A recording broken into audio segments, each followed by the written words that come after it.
Hello students. But in 7th class, the lesson number, the lesson transportation in plants and animals.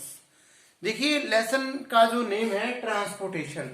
बेटे transportation का मतलब होता है कि किस अपनी बॉडी के अंदर किसी एक पार्ट से दूसरे पार्ट में हमारे फूड को, ऑक्सीजन को या किसी मटेरियल को एक बॉडी से दूसरे एक पार्ट से दूसरे पार्ट तक ले जाना, उसको बोलते हैं बेटा ट्रांसपोर्टेशन।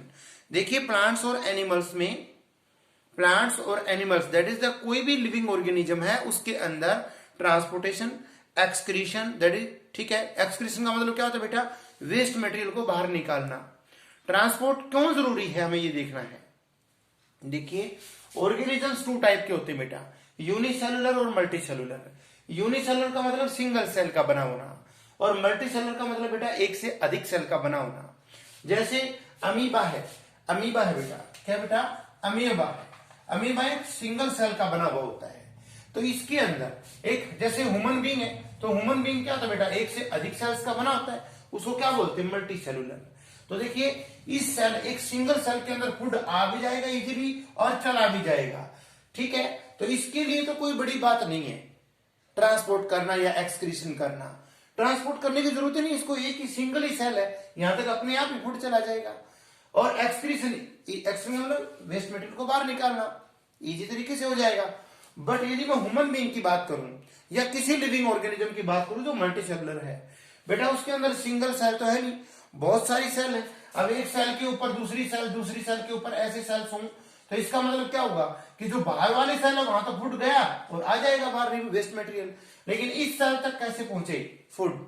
इस सेल तक कैसे फूड पहुंचेगा और कैसे इसका वेस्ट मटेरियल बाहर निकलेगा?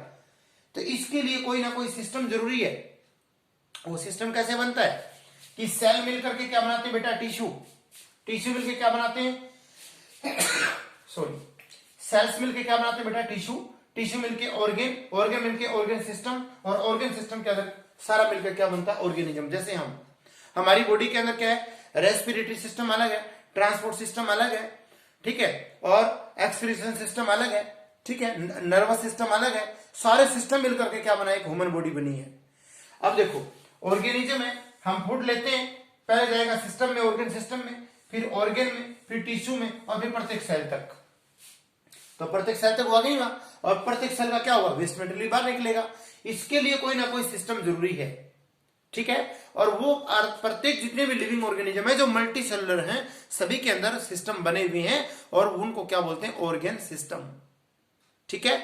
कहने का अर्थ क्या हुआ कि यूनिसेलुलर के अंदर तो कोई ज्यादा बड़ी बात नहीं है, लेकिन मल्टी सेलुलर ऑर्गेनिज्म है उसमें प्रत्येक सेल तक फूड का पहुंचना और वेस्ट मटेरियल का बाहर निकलना बहुत ही जरूरी है। तो जैसा कि आपके लेसन में है, हम जैसे transport and excretion is the necessary for the living organism. और हमारी जैसे बॉडी के अंदर, आपके लेसन के अंदर स्टार्टिंग में दे रखा है ब्लड। ह्यूमन बीइंग के अंदर जो ट्रांसपोर्ट करता है उसको क्या बोलते हैं? ट्रांसपोर्ट सिस्टम, या उसको क्या बोलते हैं बेटा? Circulatory system. क्या बोलते हैं बेटा? Circulatory system. जो सर्कुलेटरी सिस्टम होता है हमारी बॉडी के अंदर, वो किसका बना होता है? Blood, heart and blood vessels. किसका बेटा? Blood, heart and blood vessels. जो ट्रांसपोर्ट करता है हमारी बॉडी के अंदर, हार्ट का काम क्या होता है? पंप करना। पंप करेगा, ब्लड वेसल्स के अंदर से ब्लड जाएगा कहां तक? प्रत्येक सेल तक, और प्रत्येक सेल से जो वेस्ट मटेरियल होगा वो लेकर के आएगा और वो कहां ले जाएगा? किडनी के अंदर, और वेस्ट मटेरियल को बाहर कर देगा। समझ रहे हो? तो इस तरीके से हम सबसे पहला टॉपिक लेंगे ब्लड का। इसके बारे में देखेंगे कि ये ब्लड है क्या। बेटा ब्लड जो होता है आपको देखा होगा कि ब्लड रेड कलर का होता है। इसकी पीएच की मैं बात करूं तो 7.2 होता है, दैट इज थोड़ा सा बेसिक इन नेचर होता है, थोड़ा सा कड़वा, स्लाइटली, क्या बेटा? Slightly alkaline in nature. 7.2 होता है इसका पीएच, ठीक है। और दूसरी बात कि ब्लड 4 चीज से मिलकर बनता है, प्लाज्मा, आरबीसीज, डब्ल्यूबीसीज और प्लेटलेट्स, ठीक है। अब ये प्लाज्मा के ऊपर बात करेंगे। पहले प्लाज्मा क्या होता है बेटा? प्लाज्मा कहता है कि इन द प्लाज्मा, हमारी ब्लड के अंदर प्लाज्मा 60 to 65% होता है, ठीक है। ये देखो, in blood plasma is found approx 60 to 65%। और प्लाज्मा के अंदर क्या होता है कि 90% वाटर होता है। इन प्लाज्मा 90% वाटर एंड 10% क्या होता है बेटा हमारे प्लाज्मा के अंदर कि प्रोटीन्स, विटामिन्स, कार्बोहाइड्रेट्स एटसेट्रा।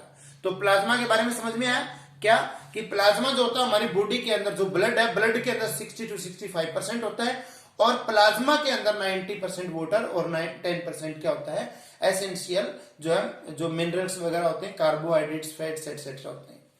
उसके बाद में करूंगा आरबीसी, नाम से देखो RBC, red blood cells, red blood cells. और इसके अंदर इसका कलर रेड क्यों होता है? क्योंकि इसके अंदर हीमोग्लोबिन होता है। क्या होता है? हीमोग्लोबिन। हीमोग्लोबिन एक प्योर प्रोटीन होता है। Due to presence of haemoglobin it is red in colour.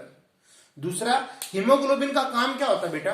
Haemoglobin जो हम ऑक्सीजन लेते हैं लंग्स में, तो वो क्या करता है कि ऑक्सीजन को बाइंड करके ऑक्सी हीमोग्लोबिन बना के और प्रत्येक सेल तक जो उसको कैरी करता है। यानी कि प्रत्येक सेल तक ऑक्सीजन कौन पहुंचाता है? Haemoglobin, RBCs. ठीक है, तो देखो दे कंटेन हीमोग्लोबिन और due to presence of haemoglobin blood is red in colour and they carry oxygen O2। ठीक है, अब मैं बात करूं डब्ल्यूबीसीज की। डब्ल्यूबीसीज इनके white blood cells, it provides disease resistant power to so these are called the soldiers of our body. बेटे हमारी बॉडी को डिजीज रेजिस्टेंट पावर वो क्या होती है? जैसे माइक्रो ऑर्गेनिज्म, जैसे किसी को कॉमन कोल्ड हो गया वो आपके पास है, जो ही वो क्या करता है स्नीज करता है, छींकता है। ठीक है, तो क्या करता है कि उसके ड्रॉपलेट्स आपके पास आ जाते हैं और जब आप सांस लेते हैं तो वो अपनी बॉडी के अंदर चले जाएंगे। लेकिन यदि आपकी बॉडी के अंदर डब्ल्यूबीसीज हैं तो क्या कि जो माइक्रो ऑर्गेनिज्म आपकी बॉडी के अंदर गए उनको वो किल कर देंगे और आप ठीक हो जाओगे, आपको कोई कॉमन कोल्ड नहीं होगा, जुकाम नहीं होगा। तो इसका कहने का अर्थ क्या हुआ कि आपकी बॉडी के अंदर क्या थे? डब्ल्यूबीसीज। डब्ल्यूबीसीज क्या होते हैं? Soldiers of our body. ठीक है, जो डिजीज रेजिस्टेंट पावर, रोगों से लड़ने की पावर हमें देते हैं, उसको क्या बोलते हैं? डब्ल्यूबीसीज। उनके अंदर हीमोग्लोबिन नहीं होता, इसी कारण इसका व्हाइट कलर होता है, यानी कि हीमोग्लोबिन इज एब्सेंट। ये आप थोड़ा सा राइट कर लेना, ढंग से मैंने बोल दिया आपको। एक रहेगा बेटा प्लेटलेट्स। ये क्या होता है? प्लेटलेट्स, जब भी आपको कोई चोट लग जाती है तो आपने देखा होगा वहां पे एक छोटा सा खून का थक्का सा जम जाता है, एक गांठ सी जम जाती है, उसको वो क्यों कौन करता है? प्लेटलेट्स। हमारी बॉडी के अंदर थ्रोम्बिन नाम की ग्लैंड होती है बेटा, वो हायर क्लासेस की बात है लेकिन आपको मैं बता देता हूं कि जो थ्रोम्बिन होती है वो क्या करता है कि प्रोथ्रोम्बिन और जो फाइब्रिनोजन ग्लैंड को एक्टिव करती है। जहां चोट होती है वहां फाइबर्स आ जाते हैं और वो एक क्लोट बना देते हैं, जिससे आपका ब्लड क्लोटिंग हो जाता है और ब्लीडिंग जो है तो वो बंद हो जाती है। ठीक है, तो प्लेटलेट्स का काम क्या होगा? During the injured it helps in the क्या करेगी? In the formation of blood clotting. ठीक है, तो ये तो था बेटा ब्लड का। ओके, समझ में आया? Thank you.